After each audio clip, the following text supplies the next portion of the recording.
Party ఫిరాయించిన మా శాసనసభ్యులు ఎవరైతే ఉన్నారో వారు స్పీకర్ గారు ఇచ్చిన నోటీస్కి రాసిన సమాధానాలు చాలా బలహీనంగా ఉన్నాయి.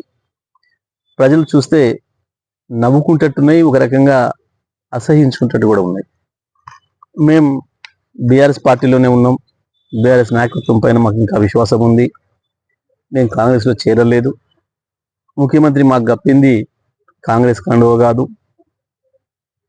మన జాతీయ జెండా 3 రంగులు ఏదైతుందో 3 రంగుల కండువ గప్పిండు, కానీ కాంగ్రెస్ కాదు, నేను చేరలేదు అని చెప్పేసి ఉన్నాయి.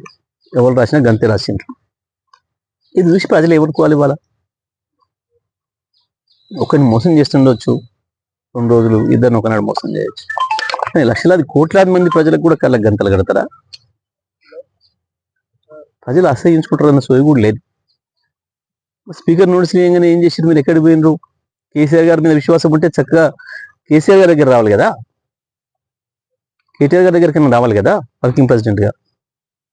సార్ మేమేం పార్టీలు మారలేదు, మేము నియోజకవర్గాల అభివృద్ధి కొరకే పోయినాం, మరి ఇట్లా నోటీసులు ఇచ్చిన స్పీకర్ గారు, మీరు పిటిషన్లు ఇచ్చినారు, మన ఎమ్మెల్యేలు, మన జనరల్ సెక్రటరీలు, కాబట్టి మేము మీతోనే ఉంటాం కాబట్టి అది ఉపసంహరించుకోవడానికి కేసీఆర్ దగ్గర రావాలి కదా వాస్తవానికి. కానీ ఎక్కడికి పోయినారు? రేవంత్ రెడ్డి దగ్గర పోయినారు.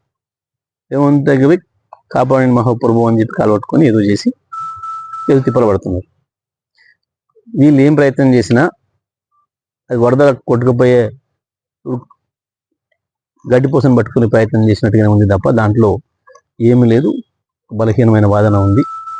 ప్రజల్ని మోసం చేయొచ్చు, టెక్నికల్గా మోసం చేయొచ్చు మేము కోట్లను అని ఒక భావన కనబడుతుంది. దొంగ అని అరిచిన పద్ధతులు కనబడుతుంది తప్ప ఇంకొకటి లేదు. తప్పకుండా స్పీకర్ గారు కూడా మాకు ఆ సమాచారం మాకు పంపించి, వీళ్ళిట్లా మీరు నాకు ఇచ్చిన పిటిషన్ పైన వీరు ఈ రకంగా స్పందించారు, దీని మీద మీరు ఏదైనా ఆన్సర్ చెప్పేది ఉంటే, మీరు ఇంకేదైనా చెప్పేది తెలుసుకుంటే, రిజైండర్స్ ఇవ్వదలుచుకుంటే 3 రోజులలో ఇవ్వండి, మాకు సమయం లేదు అని ఇచ్చినారు. స్పీకర్ గారి ప్రవర్తన కూడా కనబడుతుంది ఏ రకంగా ఉందో. సరే, చట్ట ప్రకారం పనిచేస్తే సరే, లేదంటే తప్పకుండా కోర్టు ద్వారానైనా వాళ్ళని డిస్క్వాలిఫై చేపిస్తాం. ఎట్టి పరిస్థితుల్లో అక్కడ ఉప ఎన్నికలు వస్తాయి. ఉప ఎన్నికలలో ప్రజలు కూడా వీళ్ళకి బుద్ధి చెప్తారు, తగిన గుణపాఠం చెప్తారు. వీళ్ళ రాజకీయ జీవితాలకు ఇదే చివరవుతుంది, అందులో ఏం సందేహం లేదు. సరే, రేవంత్ కాపాడలేడు, ఎవరు కూడా కాపాడలేడు, వీళ్ళను సాధ్యం కాదు.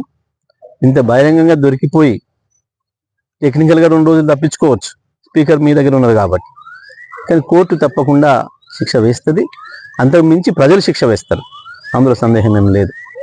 ఎవరో కాపాడతారు అనుకుంటే అది తెలివి తక్కువతనం. చేసిందే తప్పు, చేసిందే దొంగతనం, ప్రజల ముందర దొరికిపోయినరు.